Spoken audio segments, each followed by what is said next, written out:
कुडतोजी गुजर राजांच्या समोर उभे होते. सारी हकीकत ऐकूनही राजांचा विश्वास बसत नव्हता. कुडतोजी सांगत होते, मिर्झा राजांनी मला चांगलं वागवलं. एवढंच नव्हे तर शिरपाव आणि घोडा दिला म्हणून मोठा उमदा राजा शोभतो. माणूस मोठा उमदा राजा शोभतो.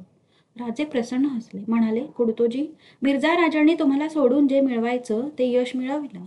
तुम्ही गेलात पण तुमच्या काळजीनं आमचा जीव जुरत होता. तुम्ही आला ही बातमी कळली तेव्हा केवढा आनंद झाला ते कसं सांगू. तुम्ही सुखरूप आलात यातच आम्हाला सर्व मिळालं. पण कुडतोजी, तुमचा हा अविवेकी स्वभाव आम्हाला एक ना एक दिवस पश्चाताप करायला लावील. आपल्या स्वभावाला मुरड घालायला शिका. मिर्झा राजांची छावणी काय म्हणते? यश मिळण्याची मिर्झा राजांना खात्री आहे. काल 2 प्रहरपर्यंत तोफांचे आवाज कानावर येत होते. एल्गार जारी आहे. राजाने निश्वास सोडला. कुडतोजींनी मुजरा केला. ते वळणार तो राजे म्हणाले, थांबा कुडतोजी, आमचे शत्रू आमच्या माणसांचं कौतुक करतात तिथं आम्ही स्वस्त कसे बसू. राजाने शिरपाव मागवला. शिरपाव घेऊन मोरोपंत आत आले. तबकात शिरपाव, तलवार आणि मानवस्त्र होते. राजे मोरोपंतांना म्हणाले, मोरोपंत, कुडतोजी मोठा पराक्रम करून आलेत. खास शत्रुगोटाची बातमी काढून आले. राजांनी कुडतोजींना शिरपाव दिला. तलवार आणि मानवस्त्र हाती देत ते म्हणाले, कुडतोजी, आम्ही तुमचं नाव बदललं आहे. प्रतापराव ही किताबत आम्ही तुम्हाला बहाल करीत आहोत. तुमच्या पराक्रमाला ते नाव सार्थ आहे.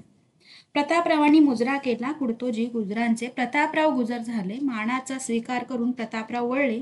त्याच वेळी महालात येत असलेल्या तानाजीवर साऱ्यांची नजर वळली. तानाजी मुजरा करून म्हणाला, महाराज, घात झाला. वज्रगड पडला.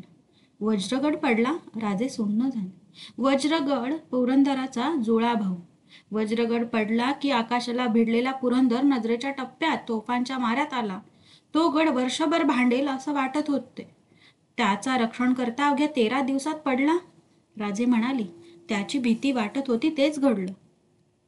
राजे आपल्याच विचारात रात्री आपल्या महाली बसले होते. जिजाबाईंना आत आलेल्या पाहताच राजे उठले. राजे म्हणाले, आम्हाला बोलवायचं होतं, आम्ही खाली. दिवे लागण होऊन बराच वेळ झाला. सोयराईला विचारलं तर एकटेच महाली आहात असं कळलं. केव्हा वेळ गेला हे आमच्या लक्षात आलं नाही. वज्रगड पडला हे खरं? हो. आता फार काळ पुरंदर टिकाव धरील असं वाटत नाही मासाहेब. आम्ही तह करायचं ठरवलं आहे. पण मिर्झा राजे संपूर्ण शरणागती मागतात ना. शक्यतो ती पाळी येऊ नये यासाठीच आम्ही खटपट करू. पण जमेल असं दिसत नाही. पुरंदर हातचा जायच्या आतच तह झाला तर मानाचा तह होण्याची शक्यता आहे. पुरंदर गेला की मग मिर्झा राजांच्या दयेचा प्रश्न राहील. शिवबा, कसलं रे हे संकट. मासाहेब, डोळ्यात पाणी आणू नका. आम्हाला जगदंबेनं दृष्टांत दिलं आहे. जेव्हा काळजीची पराकोटी होते तेव्हाच त्यातून सुटण्याचा मार्ग सापडतो. हा आमचा अनुभव आहे. वज्रगड पडला तरी पुरंदर घेणं इतकं सोपं जाणार नाही. मुरारबाजी शर्थीनं गड राखतील. मग तहासाठी कोणाला पाठवणार? आता सावधगिरीने पावलं टाकायला हवीत. उद्या आम्ही आणखीन एक पवित्रा टाकणार आहोत. पाहू जमतं का. दुसऱ्या दिवशी राजांनी मिर्झा राजांकडे कर्माजी नावाच्या विश्वासू जासुदाच्या मार्फत थैली रवाना केली. मिर्झा राजांच्या पत्रात राजांनी लिहिले होते, सम्राटांचा माझ्यापासून खूप फायदा होतो. मी बादशहाचा नोकरच आहे. या कोकणपट्टीच्या दुर्गम अशा खडकाळ व डोंगराळ भागात लढाई करीत राहून श्रमी होण्यापेक्षा आपण आदिलशाही स्वारीचा विचार करीत असाल तर जरूर मी मदत करायला तयार आहे. आपल्यावरची संक्रांत विजापूरवर सरकवण्याचा राजांचा डाव होता. राजे उत्तराची वाट पाहत होते. पत्राचे उत्तर घेऊन जासुदाला राजाने रघुनाथ पंतांना ते पत्र वाचावयास सांगितले. रघुनाथ पंत वाचू लागले. बादशाही सेना जी आकाशातील अगणित ताऱ्याप्रमाणे विपुल आहे, तिला दख्खनमध्ये तुझ्या विरुद्ध पाठवलेली आहे. तुझ्या दुर्गम डोंगरी व खडकाळ प्रदेशावर विसंबून राहू नकोस. ईश्वराची इच्छा असेल तर हा प्रदेश घोडदळाच्या व पायदळाच्या टाचांनी पार सपाट होऊन जाईल. तुला तुझ्या जीवाची पर्वा असेल तर साम्राज्याच्या नोकरीची धुरा गळ्यात अडकवून घे. असे करशील तर तुझ्या नवीन धण्यालाही मोठेपण व बरे वाटेल. तेव्हा तू या डोंगरगडावरून तुझे चित्त दूर ठेव. नाही तर जो परिणाम भोगावा लागेल तो तुझ्या कर्माची फळं म्हणून भोगणे प्राप्त होईल. त्या उत्तराने राजे सुन्न झाले. राजांकडून अनेक पत्रे जात होती, उत्तरे येत होती, पण मिर्झा राजे वळत नव्हते. पुरंदर व तानाजीने 300 सैनिक गडावर चढवल्याने राजे पुरंदरविषयी निश्चित होते. राजांचा एकच आधार उरला होता, निसर्गाचा. पावसाळा आला की काहीतरी हालचाल करता येणं शक्य होतं. राजे तह करण्यासाठी मिर्झा राजांना अनेक पत्र लिहित होते, पण मिर्झा राजे संपूर्ण शरणागतीखेरीज काहीच बोलत नव्हते. राज्यातल्या मुलुखात बेसुमार लुटालूट जारी होती. पुरंदरवरचा हल्ला एकही दिवस थांबत नव्हता. तो थांबवण्याकरता राजांनी आपले सेनापती व युवराज यांना तह करण्यासाठी पाठवण्याची तयारी दर्शवली. पण मिर्झा राजे शिवाजी राजांच्या खेरीज कोणाशीही बोलणी करण्यास तयार नव्हते. त्यांनी रघुनाथ पंतांना स्पष्ट बजावले, तह करण्याचा मला हक्क नाही, पण शिवाजी बिनहत्यार गुन्हेगारासारखा समक्ष येऊन केल्या गुन्ह्याची माफी मागेल तर कदाचित कृपाळू होऊन क्षमा करतील. मी तशी शिफारस जरूर करीन. राजांनी जीविताची हमी मागितली. राजे येणार हे कळताच मिर्झा राजे आनंदले. त्यांनी राजांच्या जीविताची हमी दिली. राजांचे वकील रघुनाथ पंत यांना शपथ करून बेलतुळशी दिल्या. भेटीच्या दिवसाची तारीख निश्चित करण्यासाठी बोलणी सुरू झाली. मिर्झा राजांनी तातडीने दिलेरखानाला बोलावून घेतले.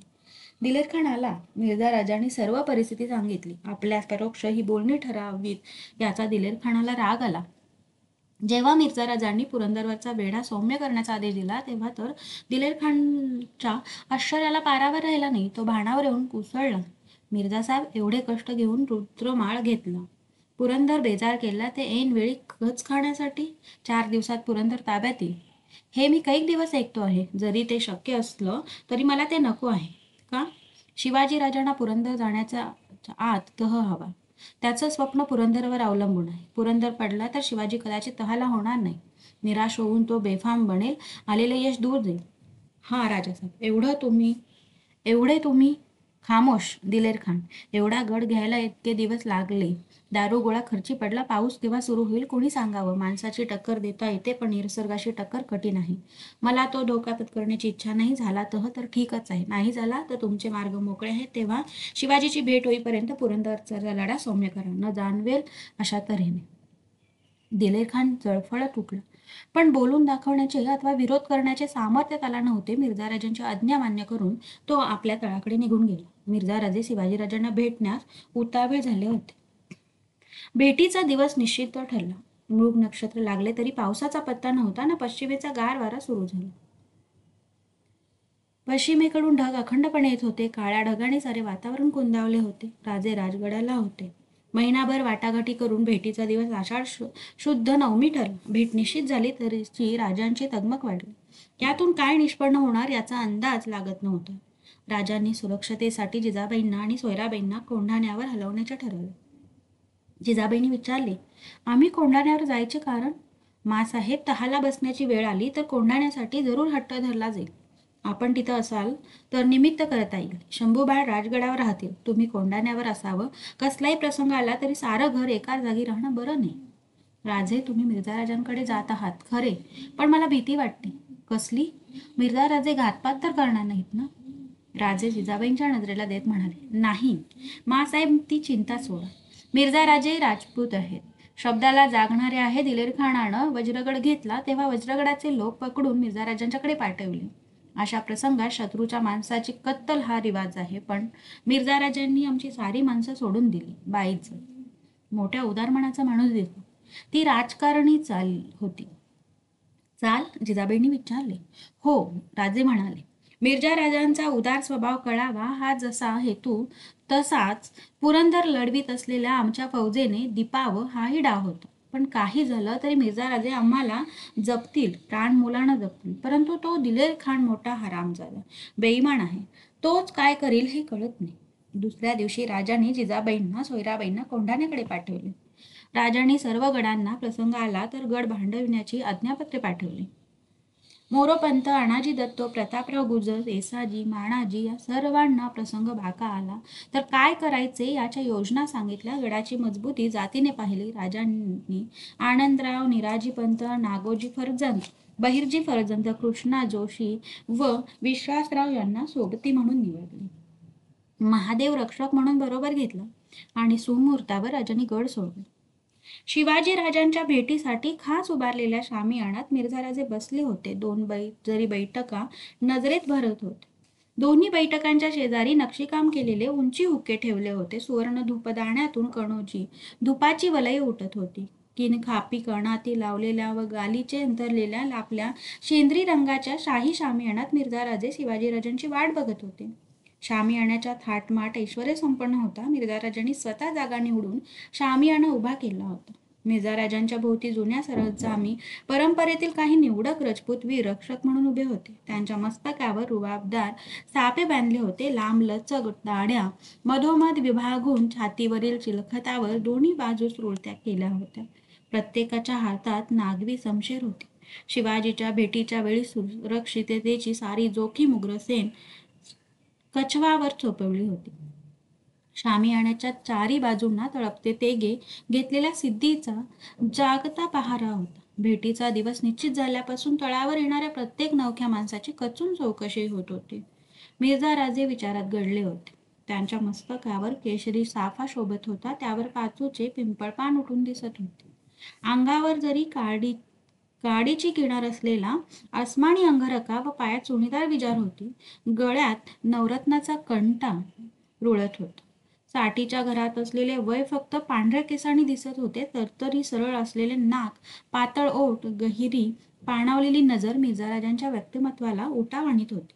रुंद कपाळावर केशरी टिळा शोभत होता. तोफांच्या आवाजाने मिर्झाराजे भानावर आले.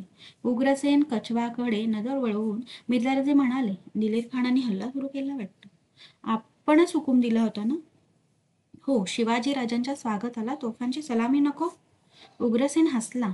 मिर्झा राजांच्या चेहऱ्यावर समाधान होते. तोफांचे आवाज अखंड उठत होते. दिलेर खानने रुद्रमाळेवरून पुरंदरवर तोफांचा मारा जारी ठेवला होता. सूर्य आकाशात चढत होता. बराच वेळ गेला आणि हेजीबाने बातमी आणली, हुजूर, पुरंदरच्या बुरुजाजवळ तटाला खिंडार पडलं. छान. हल्ला असाच जारी ठेवा, मिर्झाराजे समाधानाने म्हणाले. हेजीब गेला.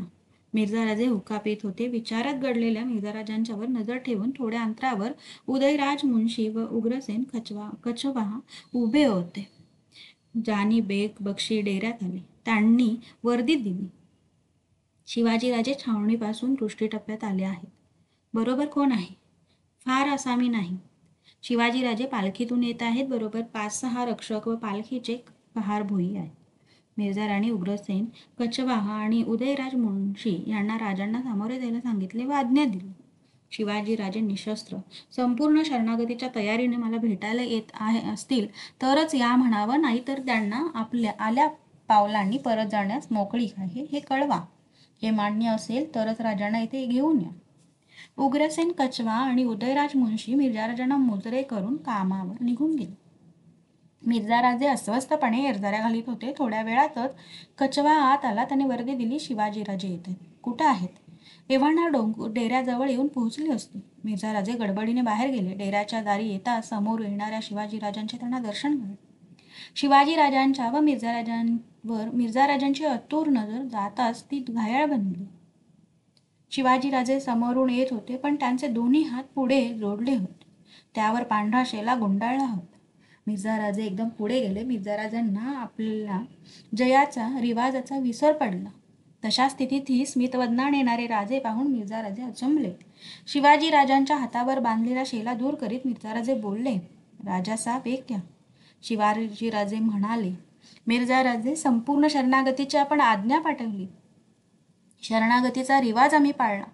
आपल्यासारख्या पितृतुल्य राजपुतासमोर हात बांधूनच काय, पण गुडघे टेकून सुद्धा यायला आम्हाला खंत वाटणार नाही. मिर्झाराजांनी शिवाजीराजांना पुढे बोलू दिले नाही. मिर्झाराजांच्या मिठी शिवाजीराजे बद्ध झाले. शिवाजीराजे जेव्हा त्या प्रेममिठीतून मुक्त झाले तेव्हा त्यांचा हात धरीत मिर्झाराजे म्हणाले, राजे, आजवर तुम्ही दिल्ली तख्ताविरुद्ध चांगली शर्ती दिलीत. आता त्याचं निष्ठेनं आपण सम्राटांची सेवा करायला हवी. चला वर राजे. शिवाजीराजांसह मिर्झाराजे डेऱ्यात आले. डेऱ्याच्या प्रवेशद्वाराशी आनंदराव राजांचे जोडे घेऊन उभे राहिले.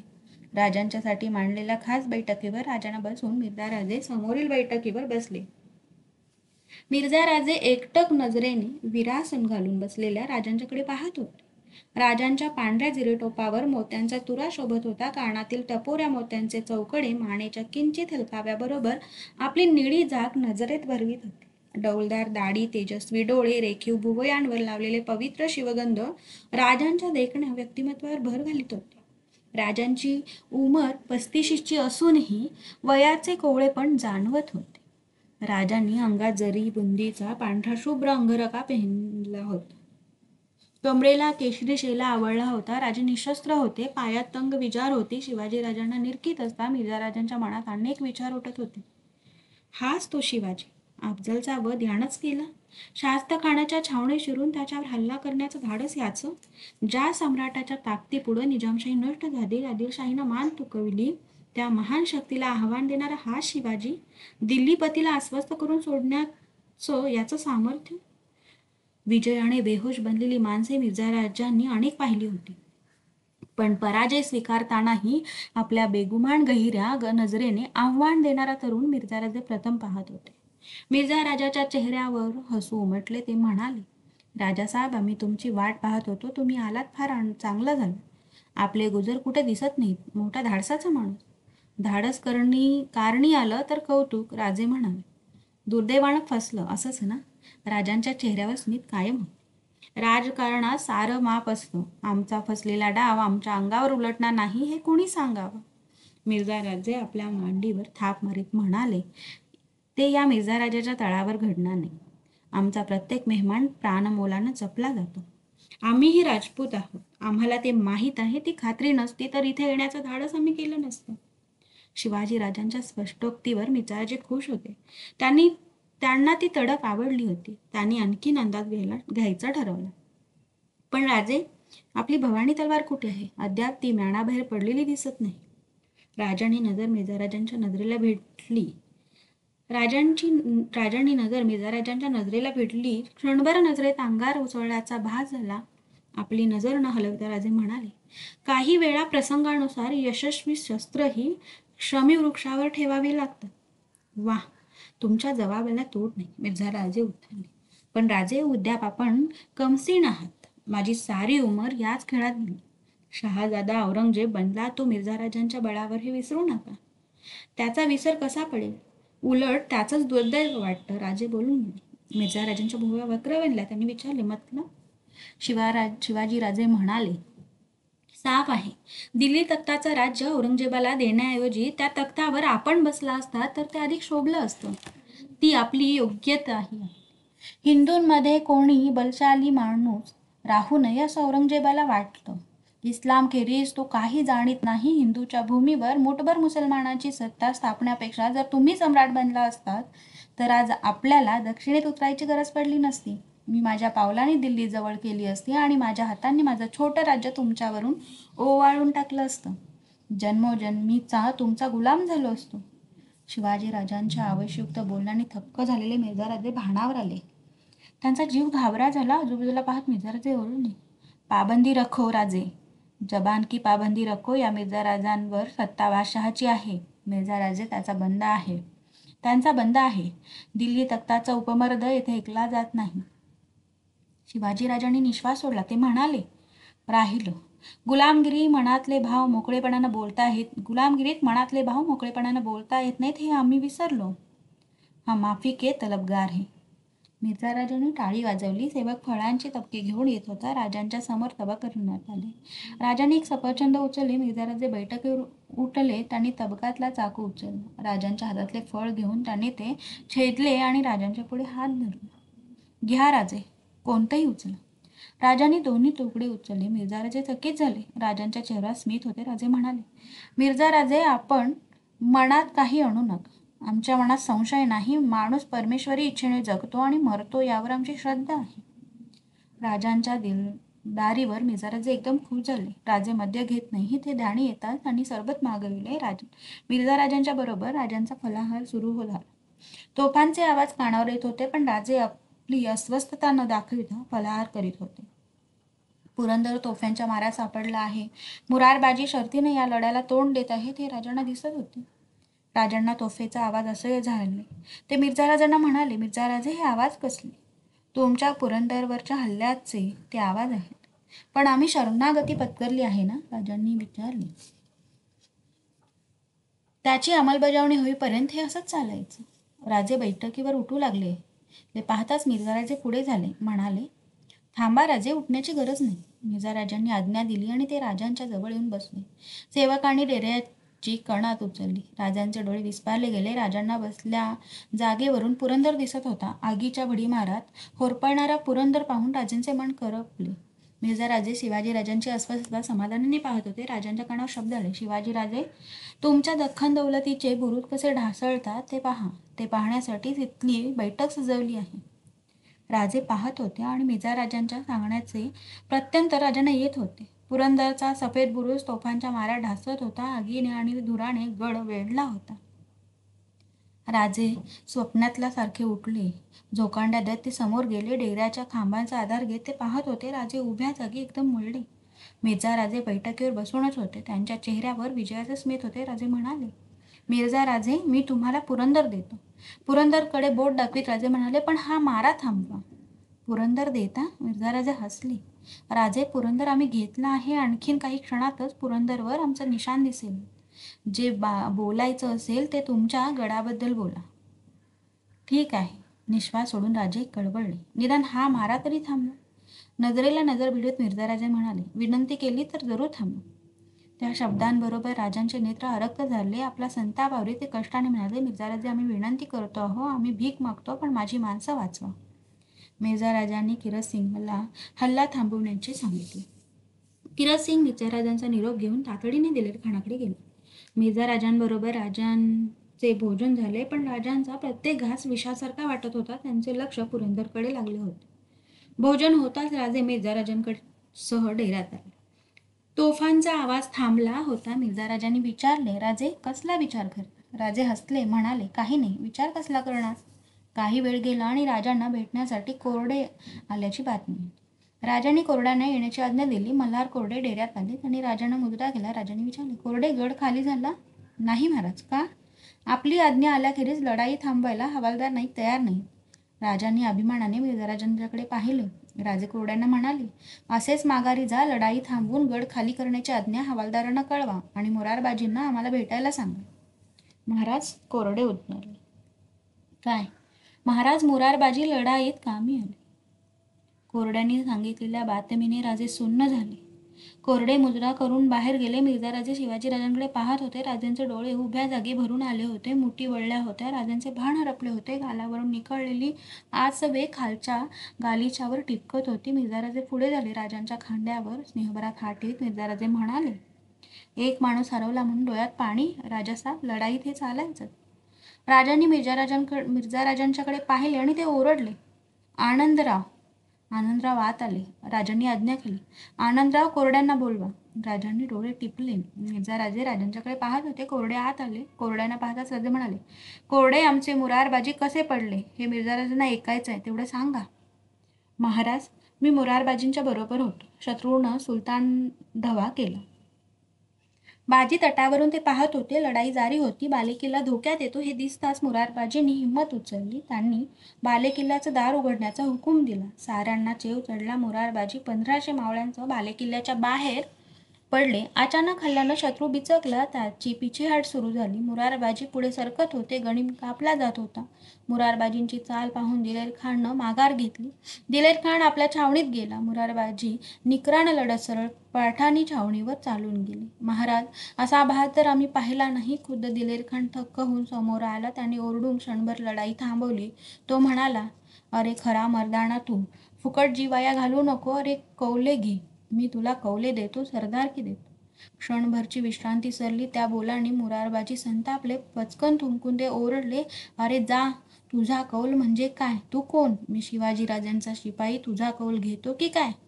आणि मोरारबाजी खानावर चालून गेले. एकच कापाकापी सुरू झाली. खानावर मोरारबाजी चालून जातो हे पाहताच एका नेमबाजाने बाण सोडला. बाणाने निशाण अचूक गाठले. मोरारबाजींच्या मानेतून बाण आरपार गेला. मोरारबाजी पडले. मोरारबाजींना घेऊन परत आम्ही बालेकिल्ला गाठला. कोरडे थांबले. राजांनी त्यांना जायची इशारा दिली. कोरडे गेले. राजांनी आपली नजर वर केली. अनेक भावनांच्या छटा त्या डोळ्यात सामावल्या होत्या. आपले डोळे पुशीत राजे म्हणाले, ऐकलं? जेव्हा मोरारबाजी पडले हे कळलं तेव्हाच आमच्या ध्यानी आलं होतं. सहजासहजी पडणारी माझी माणसं नाहीत मिर्झाराजे. एकाच स्वप्नानं वेडी झालेली माणसं आमच्या जवळ पोटासाठी चाकरी करणारे नाहीत. माझा प्रत्येक माणूस माझ्या तोलामोलाचाच आहे. तो खर्ची पडला याचं आम्हाला दुःख आहे. मिर्झाराजांना राजांच्या नजरेला नजर देण्याची हिंमत झाली नाही. त्यांची नजर आपोआप खाली वळली. काही क्षण तसेच गेले. मिर्झाराजांना चा शब्द कानावर. राजे, आपण थकला, थोडी विश्रांती घ्या. रात्री तहाची बोलणी सुरू होती. शिवाजीराजे जड पावलांनी शामियाना बाहेर पडले. उग्रसेन कचवा वाट दाखवित होता. शिवाजीराजांसाठी उभारलेला खास डेऱ्यात राजे गेले. शरीर आणि मन पुरे थकले होते. राहून राहून डोळे भरून येत होते. डेऱ्यातल्या शय्येवर त्यांनी अंग झोकून दिले. शिवाजीराजे सायंकाळी आपल्या सहकाऱ्यांबरोबर पाय मोकळे करून मिर्झाराजांच्या डेऱ्यात आले. राजांना पाहताच मिर्झाराजांनी राजांना हाताशी धरून आत आणले. डेऱ्यात उदयराज, उग्रसेन, त्याचबरोबर बैठकीवर बसलेले ओंडे फिरंगी यांच्याकडे राजांचे लक्ष गेले. मिर्झाराजांनी मनुचीची ओळख करून दिली. मनुचीच्या अभिवादनाचा स्वीकार करून राजे म्हणाले, आपल्या तोफखान्याचे हेच प्रमुख ना? मिर्झाराजा आश्चर्याने उद्गारले, आपल्याला तेही माहीत आहे?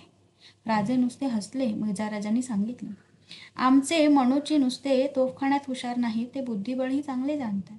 राजांनी हसून मनुचीकडे पाहिले. राजे म्हणाले, मग आमचं आणि यांचं जमेल. आम्हालाही बुद्धिबळाचा विश्वास आहे. वा, आम्हाला हे माहीत नव्हतं. मिर्झाराजे म्हणाले, तुमची ना नसेल तर एक डाव मांडूया. काही हरकत नाही, पण तहाच्या. राजांना पुढे बोलू न देता मिर्झाराजे म्हणाले, ते होऊन जाईल.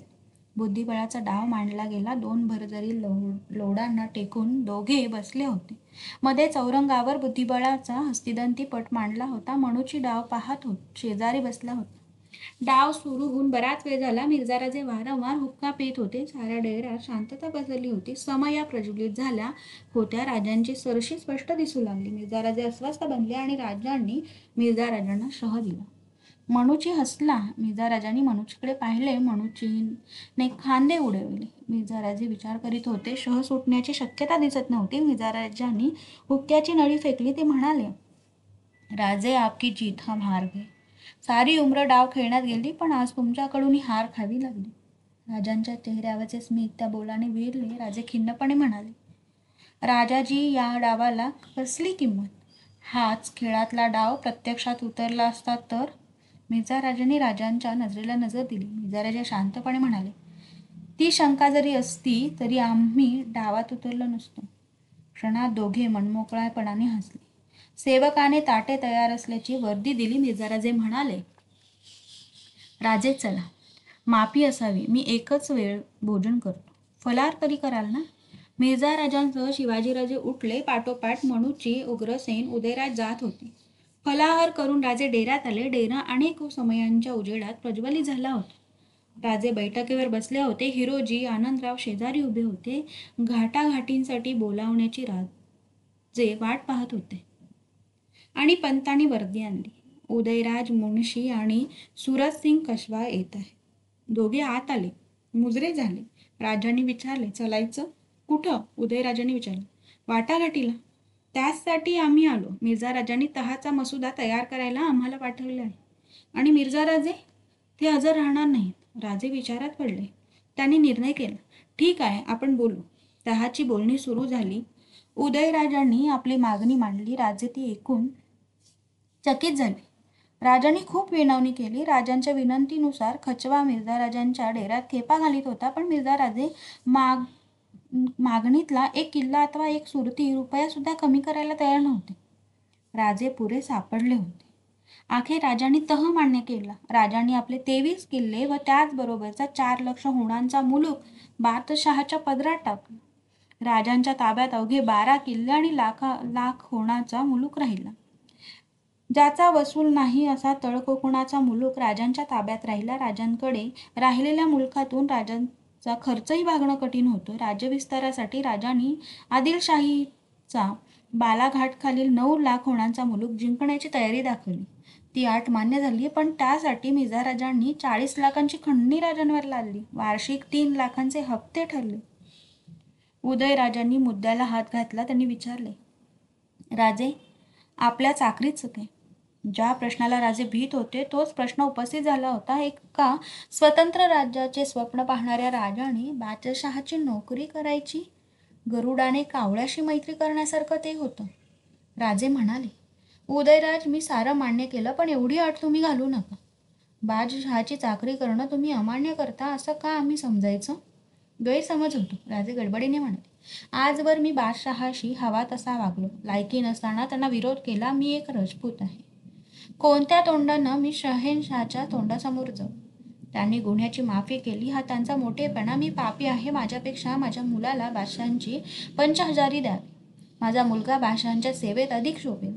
यापुढं मी बेईमानी करणार नाही. बादशहांच्यासाठी ते सांगतील ती कामगिरी मी करेन, त्यातच मला धन्यता वाटेल. माझ्यासारख्या गुन्हेगाराला मनसब नको, चाकरीही नको. उदयराजांनी ते मान्य केले. न कळत राजांनी निश्वास सोडला. उत्तरात्री वाटाघाटी संपल्या. सूर्योदयाला राजे जागे झाले. स्नान आटोपून ते मिर्झाराजांना भेटायला गेले. मिर्झाराजांनी त्यांचे आनंदाने स्वागत केले. मिर्झाराजे म्हणाले, राजे, समजूतदारपणे तुम्ही तह मान्य केलात ना. हमारी मुबारकबादी कबूल फरमाना. राजाजी, तह फार कडक झाला, गुन्ह्याच्या मानानं कमीच. ते मी जाणतो राजे. तह कागदावर होऊन चालत नाही, त्याची अंमलबजावणी व्हावी लागते. मला मंजूर आहे. तह झाला तरी मिर्झाराजे एका चिंतेत होते. तह आपल्याला न विचारता झाला असे वाटून दिलेर खान नाराज होणे स्वाभाविक होते. मिर्झाराजांना ते नको होते. मिर्झाराजांनी राजांना दिलेर खानला भेटण्याची आज्ञा केली. शिवाजीराजे म्हणाले, राजासाहेब, तह आपल्याशी झाला, दिलेर खानांना भेटायची मला जरुरी. राजे, तुम्ही शरणागती स्वीकारत आहात, जरा सबुरीनं घ्या. दिलेर खान फामिंद आहे, बादशहाच्या मेहरबानीचा आहे, भीती बाळगू नका. राजे हसले, म्हणाले, भीती आणि दिलेर खानची? राजाजी, मीही शिवाजी आहे. तुमची आज्ञा म्हणून जातो, भेटतो, पण मला सन्मानानं पाठवा. मतलब? आपण मला जरी किल्लत द्यावी, तुम्ही सन्मानानं मला वागवलं तर दिलेर खान माझा उपमर्द करून धजणार नाही. शरणागताला जरी किल्लत नसते राजे. त्या बोलांनी राजे कळवळले, त्यांचा त्वेष उफाळला. मग दुसरी जबाबदारी माझ्यावर टाकू नका. कसली जबाबदारी?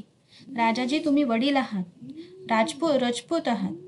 तुमचे बोल मी ऐकू शकतो, पण तो दिलेर खान काही वाकडा वागेल तर त्याची इज्जत ठेवणं मला कठीण जाईल.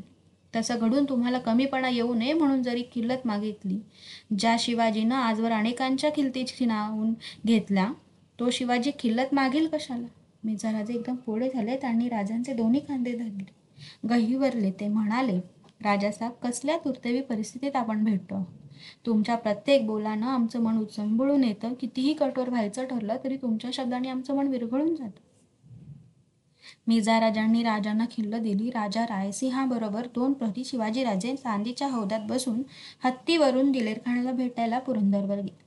शिवाजी राजा भेटायला येतो याचा दिलेरखानाला अभिमान वाटला. त्याने राजांचे स्वागत केले, तहाचे कौतुक केले, भारी तलवार राजांना नजर केली. राजे दिलेरखानला भेटून माघारी आले. रात्री मिर्झाराजांचा डेरा विशेष सजवला होता. रुजाम्याच्या गालिचांची बैठक अंतरली होती. मिर्झाराजांनी राजांचे स्वागत केले. दोघे बैठकीवर बसले.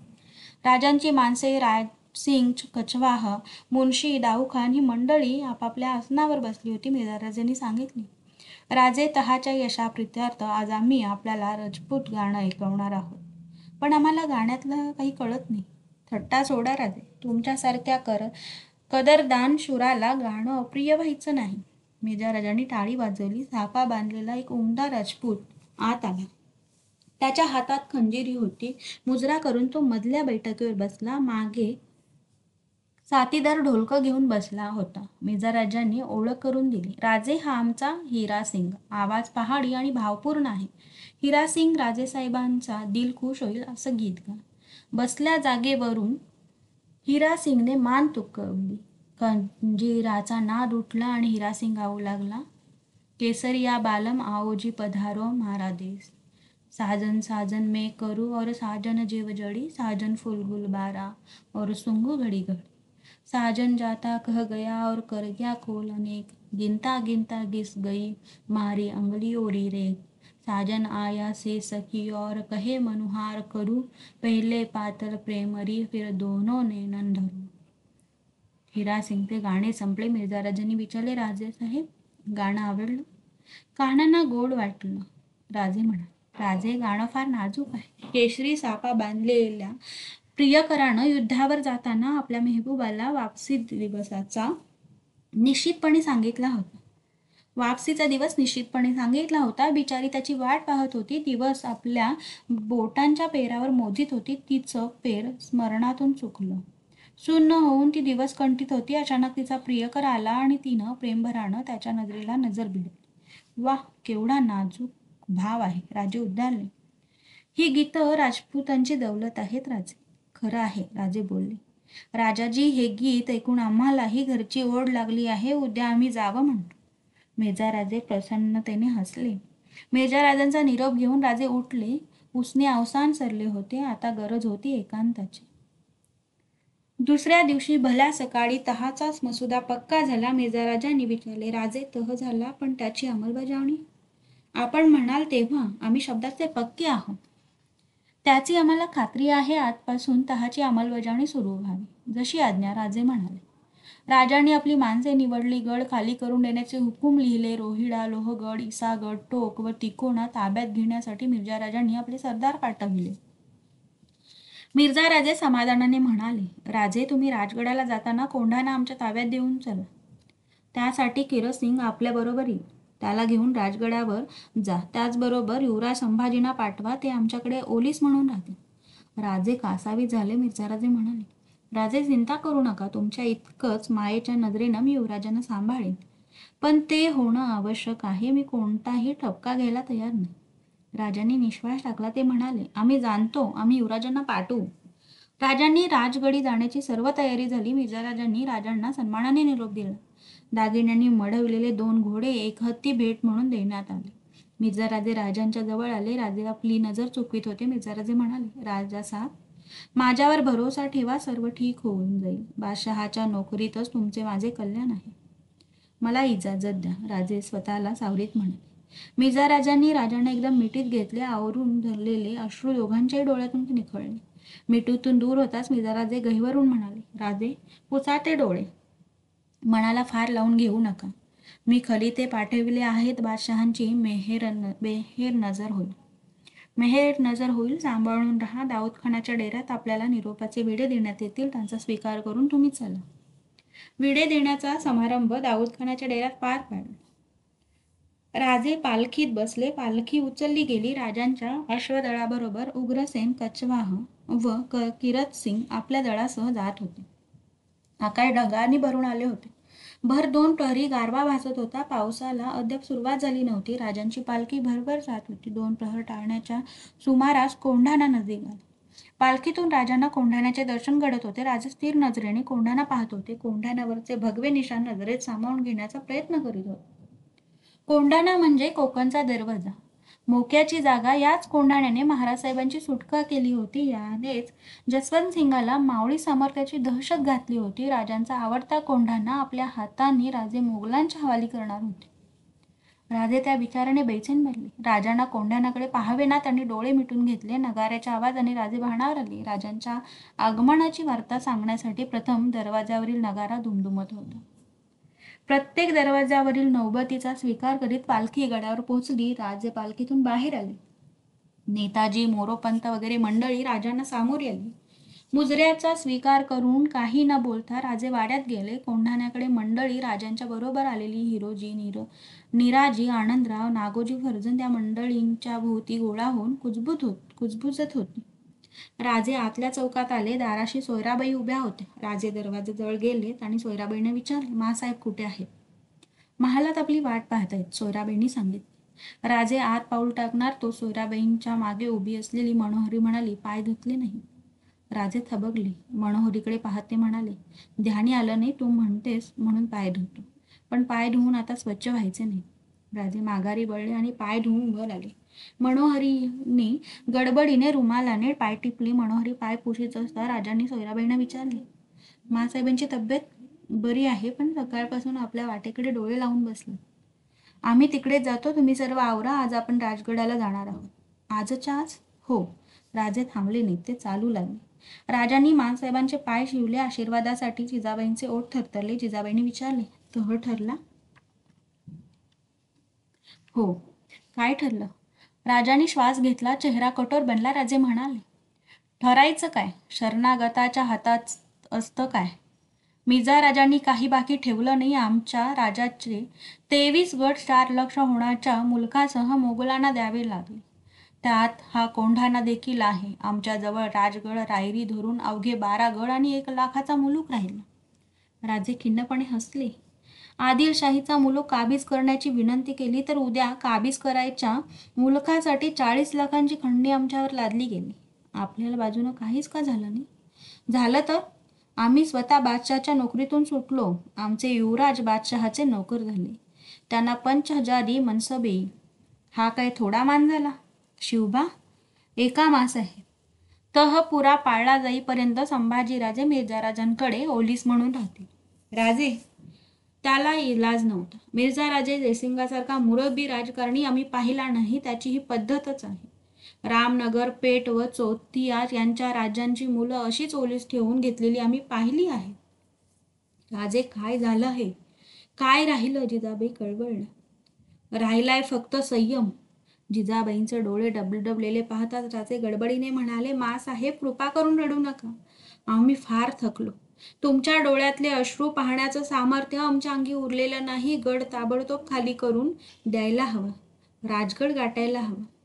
राजांनी पाठ वळवली आणि ते महालाबाहेर पडले. वाड्याबाहेर पालख्या मेने तयार केले जात होते. साऱ्या गडावर धावपळ दिसत होती, पण आवाज उठत नव्हता. सायंकाळ व्हायच्या आत सारी तयारी झाली. राजांनी जिजाबाई मेण्यात बसलेल्या पाहिलं.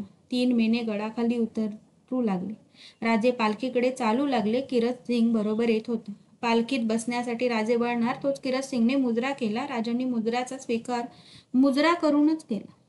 किरत सिंगांना ते म्हणाले, किरत सिंग, यापुढं आपली अनेकदा भेट होईल. तुम्ही आम्हाला मुजरा करण्याची गरज नाही. मिर्झाराजांना गड ताब्यात दिल्याचं कळवा. राजे पालखीत बसले. भोई पालखी घेऊन चालू लागले. किरत सिंग पालखी बरोबर चालत होता. पालखी नगारखान्याजवळ आली. राजांचे लक्ष नगारखान्यावरील भगव्या झेंड्याकडे गेले.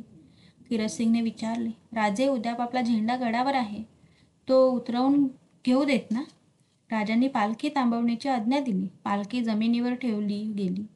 राजे बाहेर आले. त्यांचा चेहरा व्यथित दिसत होता. ते म्हणाले, किरत सिंग, बरी आठवण केली. आम्ही निशाण उतरवून घेऊ.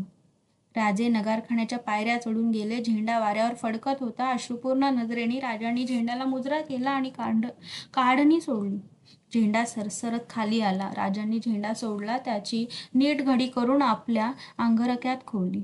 राजे वळले. किरत सिंग खाली मान घालून उभा होता. राजांनी पटकन अश्रू पुसले आणि झरझर पायऱ्या उतरून ते खाली गेले. पालखीत बसताच पालखी चालू लागली. राजे पालखीच्या गोंड्याला धरून बसले होते. नजर खाली वळली होती.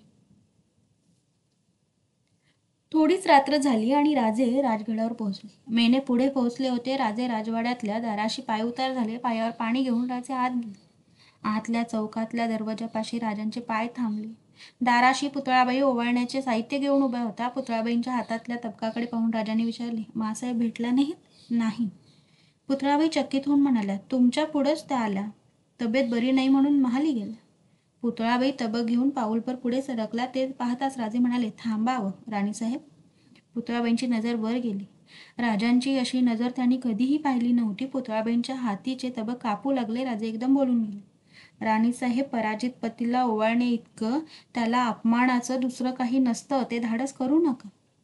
काय होते हे कळायच्या आत राजांनी हातांनी तबक सरकवले आणि पुतळाबाईंना बगल देऊन ते आपल्या महाली गेले. महालचे दरवाजे बंद झाल्याचा आवाज घुमला.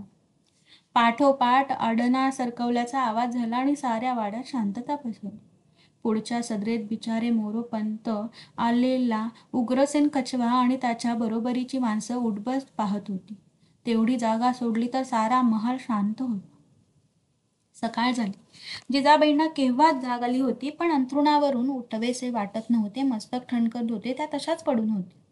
वाड्यातले सर्व व्यवहार तसे चालू होते. कपाळावर पडलेल्या हातांनी त्यांनी डोळे उघडले. संभाजी शेजारी उभे होते. जिजाबाईंनी डोळे उघडताच त्यांनी विचारले, मासाहेब, तुम्हाला बरं नाही? शंभू बाळांना पाहता जिजाबाई गहिवरल्या. त्यांनी शंभू बाळांना मिठीत घेतले. त्या परत रडू लागल्या. 8-9 वर्षाचे संभाजीराजे घाबरले. त्यांनी विचारले, मासाहेब, काय झालं? का रडता? जिजाबाईंनी डोळे टिपले. त्या म्हणाल्या, काही नाही बाळराजे, 4 दिवस भेटला नव्हतात ना. जा, खेळत जा, मी उठते. जिजाबाई तोंड धुवून महालात आल्या आणि मोरोपंत पिंगळे आत आले. काय आहे पंत? महाराजांच्या बरोबर उग्रसेन कछवा आणि इतर मंडळी आली आहेत. राजांचं दर्शन नाही. समजलं. मोरोपंत, त्यांना काही ऊन भासू देऊ नका. तुम्हीच पुढं होऊन सर्व करून घ्या. जी. दिवस वाढत होता. मध्याणीचा समय टळला. पुतळाबाईंच्या पाठोपाठ मनोहरी जिजाबाईंचे ताट घेऊन महालात आली. पाहता जिजाबाई म्हणाल्या, मुली, मला भूक नाही, तब्येती बरी नाही. पुतळाबाईंनी एकदम डोळ्यांना पदर लावला. जिजाबाई एकदम घाबरून म्हणाल्या, काय झालं पुतळा? खरंच? माँसाहेब, आम्ही काय करावं? पुतळाबाई म्हणाल्या, उद्याप महालाचे दरवाजे उघडले नाहीत, कुणाच्या घशात घास उतरत नाही, कुणी काही बोलत नाही, काही सांगत नाही. कालपासून उद्याप महालाचे दरवाजे उघडले नाहीत? न कळत दोघींनी नकारार्थी मान हलवली. त्याच वेळी महालात सोयराबाई आल्या. जिजाबाईंनी विचारले, सोयरा, महालाचे दरवाजे उघडले नाहीत हे खरं? हो. मग स्वस्थ कशा बसलात? सोयराबाई एकदम बोलून गेल्या, आम्ही काय करणार, हाका मारल्या पण ओ सुद्धा कोणी देत नाही. त्या संतापात सोयराबाई निघून गेल्या. जिजाबाई कष्टाने उठल्या. त्या म्हणाल्या, काय करावं तुम्हा पोरींना, निदान मला तरी सांगायचं. जिजाबाई राजांच्या महालासमोर येऊन उभ्या राहिल्या, पण हाक मारायला शब्द उमटत नव्हता. सारी ताकद एकवटून त्यांनी हाक मारली, शिवबा, दार उघड. शिवबा, मी आली, दार उघड. काही क्षण तसेच गेले. पावलांचा आवाज आला. अडणा सरकल्याचा आवाज घुमला, पण दार मात्र उघडले नाही. जिजाबाईंनी पुढे येऊन दार उघडले आणि त्यांची पावले तेथेच अडखळली. दारासमोर महालात राजे पाठमोरे उभे होते. मानेवर विस्कटलेले केस रुळत होते, पाठीवर हात बांधले होते, मुठी वावळल्या जात होत्या. जिजाबाई म्हणाल्या, राजे? जिजाबाईंच्या कानावर घोगरे शब्द पडले होते. माँसाहेब, कृपा करून जा. इथं तुमचा शिवबा नाही, इथे राजे नाहीत, ते दोन्ही कालच मिर्झा राजांच्या तळावर संपले. शिवबा? माँसाहेब, कृपा करून जा. आमचा भरोसा धरू नका. जगावं की मरावं याचा विचार आम्ही करतो आहोत. मृत्यू आम्हाला गोड वाटतो. त्या बोलांनी जिजाबाईंचं हृदय फाटून गेलं. डोळ्यातले अश्रू जिथल्या तिथे थिजले. जिजाबाईंचा आवाज धारदार बनला. त्या म्हणाल्या, राजे, मृत्यूचं विलोभन एवढं वाटणार होतं तर आकारण आम्हाला कशाला आशेत गुंतवलात? त्या वाक्याने राजांचे पाठीवर बांधलेले हात सुटले. राजे सावकाश वळले. राजांचे ते रूप बघून जिजाबाईंना धक्का बसला. डोळे अरक्त बनले होते. चेहऱ्यावरचे तेज कुठच्या कुठे गेले होते. राजांनी नजर उचलली आणि ते म्हणाले, माँसाहेब, आम्ही कधी गुंतवलं? तुम्ही विसरलात राजे?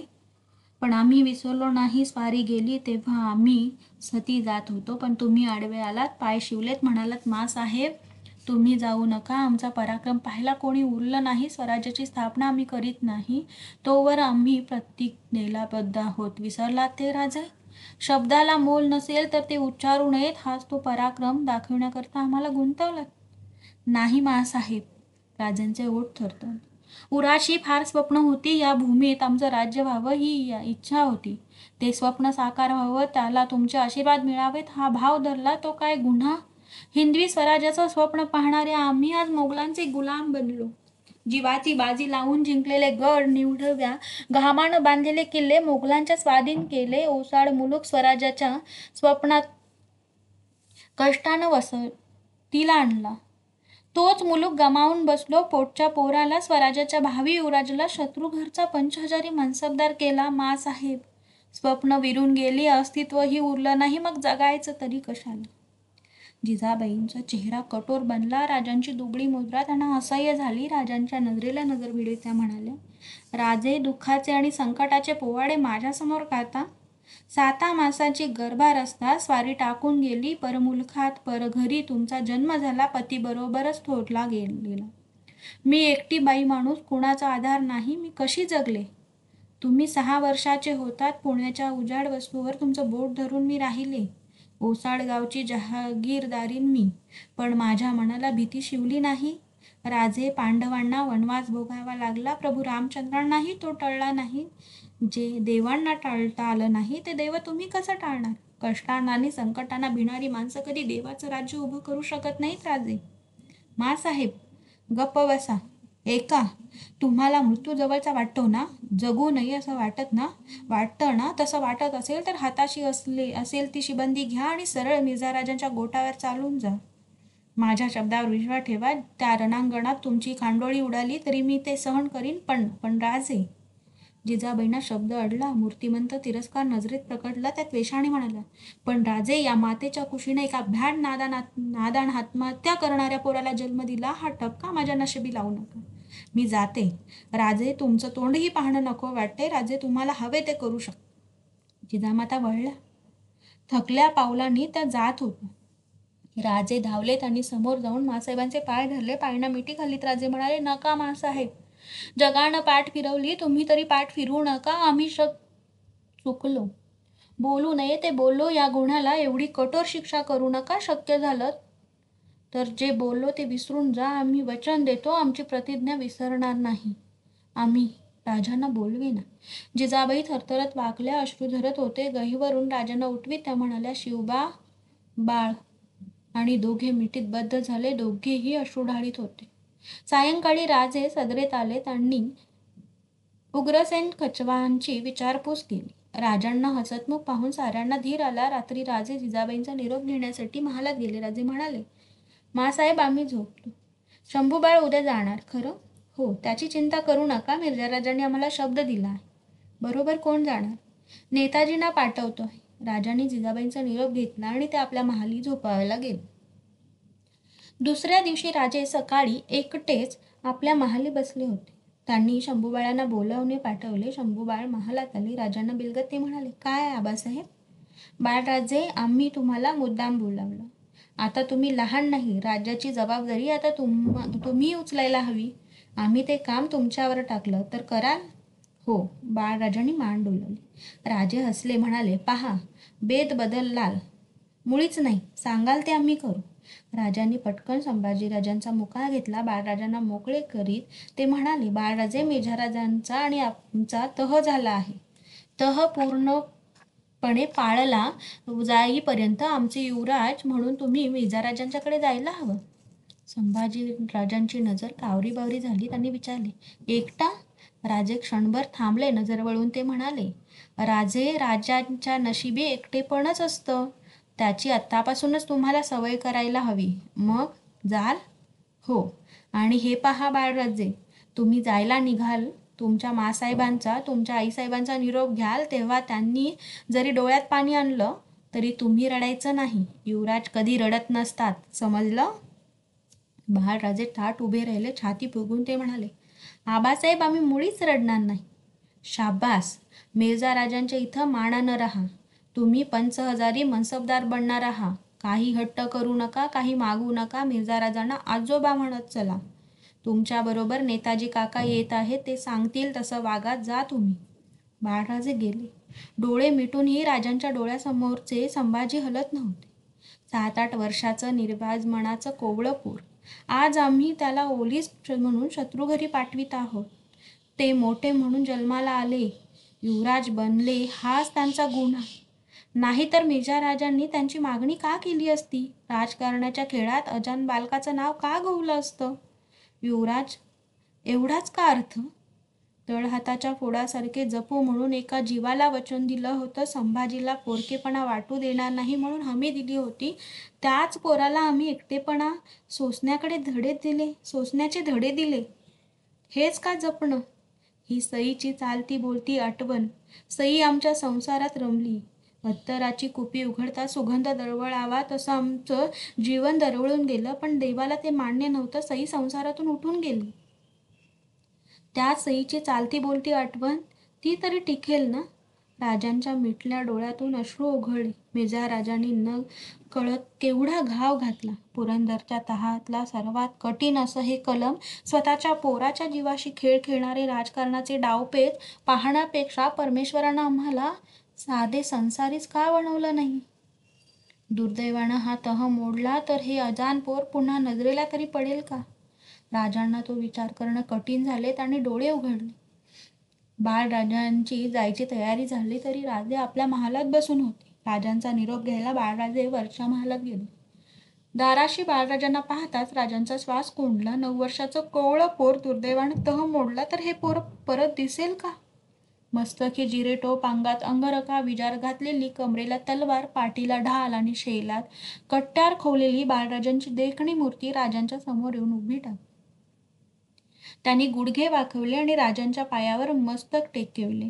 राजांचा कंपित हात पाठीवरून फिरला. त्या चिमुकल्या जीवाला हृदयाशी कवटाळावे असे राजांना वाटत होते. पण कष्टाने आवरलेले मन जाणू फुटले.